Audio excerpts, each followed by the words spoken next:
Oh. There's a really, I don't know where I read it, I can't remember. I was reading an article about how we need to re-socialize the view of sacrifice. Mm-hmm. And because this is the other point, when we talk about what do you have to give up, sacrifice to achieve a greater good is intrinsic in the way we live. Mm-hmm. So if you want to buy that car, if you want to buy that house, you go and save for it. If you want to lose weight, you reduce your calories. If you want to, I did say lose weight. If you want to, look at these like, if you want to get that promotion, you go and study, which means you can't go spend time with your friend. If you want to do anything, it is implicit that there is sacrifice. Mm-hmm. The question you always have to ask yourself is what I'm giving up worth what I get back in return. So when anyone's talking about it, don't ask yourself, yeah, there's going to be something you're going to have to give up, but remember the goal, remember the prize, because the prize of impact is it's a multiplier. It's not about, someone said to me last week, it's not about you owning impact. It's about you passing it on and multiplying it. So don't look at it as, oh, well, if I do that, I'm not going to be able to.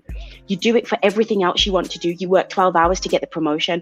You listen to your boss talk about rubbish. You always do it. You go play golf and you don't even know how to play the game just to get ahead. It's all these things we do.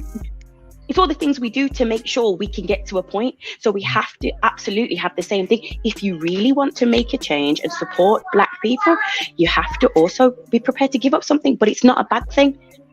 So I have a baby in the corner. I'm going to go on mute now. There's so many excellent points, and we should have clarity about the metaphysical aspect, which is why I bring it. And it sounds strange when we talk about esoteric knowledge, but there is knowledge that is known, that is very old, very practiced, and duplicated in all societies to maintain control. So if I were to say they are practicing magic, you say, the interspace cadet, the cheese is slidden off the toast, and you now need to commit him because he's made far too much sacrifice. But do you know what magic is? Magic is merely the ability to shift consciousness from where it was to where you desire it to be. Kay is an alchemist. He has taken young men's images, and where they are stripping away our humanity, in one fell swoop, he's just come back and delivered the humanity of teenage African and African Caribbean boys. That's part of a wider campaign that we should all adopt and contact him to utilize his artwork to place the humanity back in us. That's not their job. That's our job.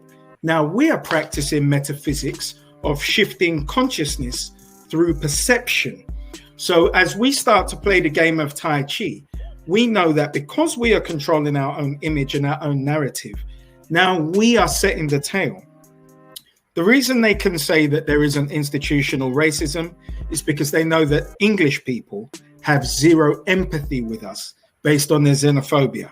But I'm going to give you an example, a very recent, highlighted example of institutional racism that for English people, to make it palatable, is institutional inequality between your unmelanated backside and our melanated backsides. So when the Conservative Party actually decided to execute the hostile environment under Amber Rudd, here's what they did. They destroyed the residency records of legal British citizens. Here is why it's institutional racism. Because all of these agencies collaborated under a well-formed plan. And what they did was they put their policy into practice. Now, we don't believe we can put our policy into practice, but we absolutely can when we connect the dots of our organizations, which are our institutions. So let me just go through the list of their institutions that collaborated to kidnap us and exile us, whilst asset stripping us. So the Home Office instructed to destroy the residency records.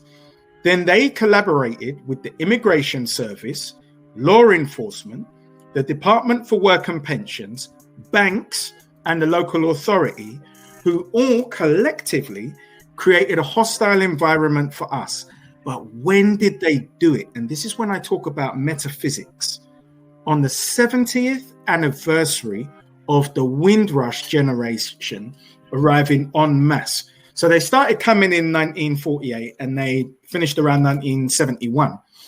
But what should have been our celebration, which was a call to action of African Caribbeans by invitation to rebuild a totally broken Britain, which we did on the underground, in the NHS, in the civil service, and all the jobs English people didn't want to do, just like they did. Right. So they saw the downfall in services after all the Europeans left, because they thought it was going to be a colour-free show. But with 40-inch TVs, it's not getting back to black and white. We're here again. So that is what institutional racism is. It is that joined up collective thinking of the institutions based on a government policy. So be under no misapprehension when the government decide that police work to enforce their policy rather than the protection of the people from criminal acts. We are going to slide into a police state, which is a totalitarian state, and then we have problems because we're at the bottom of every measurable metric, including, apart from the police brutality statistically, and apart from stops and searches of our children and men. Now that will go out into all of our people, because then they have questionable grounds on every level, because we will cease to have inalienable rights. And although I know I'm a sovereign under God and have freedom of movement, expression, and all the rest, me articulating it isn't going to help my backside, because I know what truncheons feel like. I don't know what lasers feel like, and I have no desire to find out. So when we go to sacrifice, I have been broken into by the security services, who will go as far as psychologically to leave you a little message to give you that feeling of being followed. And I don't have that. My psychological makeup, you can't figure out people like us with Psychology 101 because of our life experience. I come from a high danger environment where to go home, where we lived with my grandparents, wasn't where my friends were from Peckham. So just to go home was a hostile environment. It doesn't work for me. I know it's not going to be that bad. And I would have a video in security if you ever decided to drop me out, which just wouldn't be advantageous. Because my heart is fantastic. I haven't had a sick day in 20 years, nor have I had a prescription drug, nor will I be taking my vitamins as celebrities are recommending at this point in time. So we have to have clarity about their ability to shift our consciousness at a whim based on their resources. What do we invest in more of? The vehicle to distribute amongst all of the key delivery partners. K, public relations and imagery. That is a very important component in humanizing us off the back of 200-year campaign looking at Britain in terms of the transatlantic slave trade, because they had to dehumanize us to sanitize it and call it a slave trade, which it wasn't. It was human trafficking. Yes. It was female rape, male rape, and child rape. It was torture. It was people. It was the selling of people. So when you actually look at that and what it was so brutal. Now, if we were to compare that to the Jewish Holocaust of 12 years, and we're talking about 250 years, there is no comparison. The African Holocaust was the worst atrocity committed on earth. You cannot contest me because you have publications and a media factory.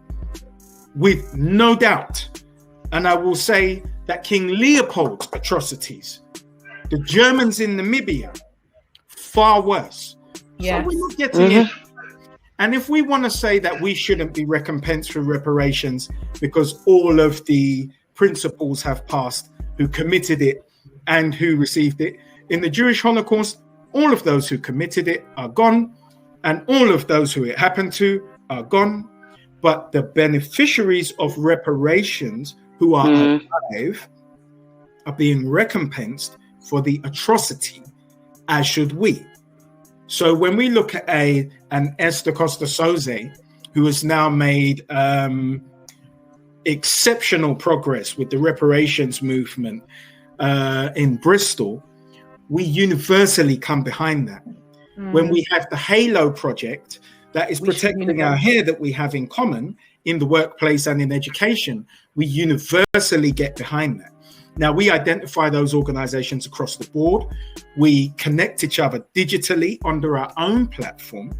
We can write a letter from a chair who is a national chair who just coordinates all of this activity amongst directors that go across economics, education, employment, health, housing, politics, media, trade and industry, which we are doing with the continent to become the first delivery partner of the continent, so we can replace our European and Chinese brethren. And then in what?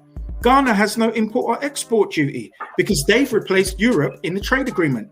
So £400 a month is a middle class income. You can go and set up an IT company, train in AI, create partnerships between universities here and there, and do huge business and then export everything back to England with no duty. We are in an amazing position without knowing who we are, what we have. And I think the last 5 years I've taken over building 7,500 African LinkedIn colleagues since we're on the platform has given me an exceptional eye-opener into what our caliber is at the highest echelons of every industry. So I don't share our concerns, but it is 5 to 12. So we do need to get our backsides into formation. Now, if I had Beyonce behind me to once and say it, we all might put something in the pot, but I don't. It's just little old me. and me. Thousands watching. The three of you and the thousands watching. So we really do. We're at 5 to 12. And let me just say this. If the African Holocaust was the worst atrocity known to humanity, and they revoke our human rights, do you not think that could happen to us here today, tomorrow? I just want to leave that thought in everybody's minds. Now, I demonstrated what institutional racism looks like when you have the interconnectivity of all agencies. Let us have all agency interconnectivity going across every area of life where our highest echelons of thinkers, change makers, artists, business people, advocates, and professionals collaborate, not because we like each other, but institutionally.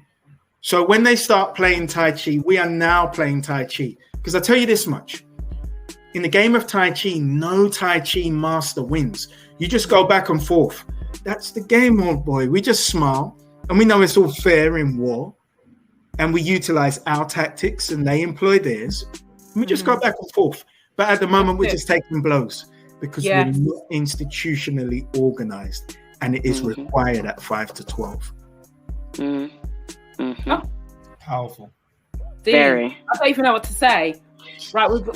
We've been an hour and 5 minutes. Kay, is there anything else you want to add? I'm gonna play some tunes and I'm gonna show some comments because like all sorts. Listen, I can't even. But the thing is, I so liked the optic of the four of us. I'm not gonna lie to you. Like on balance the as well. Absolutely. Right? Yeah. Total. How often, and this is,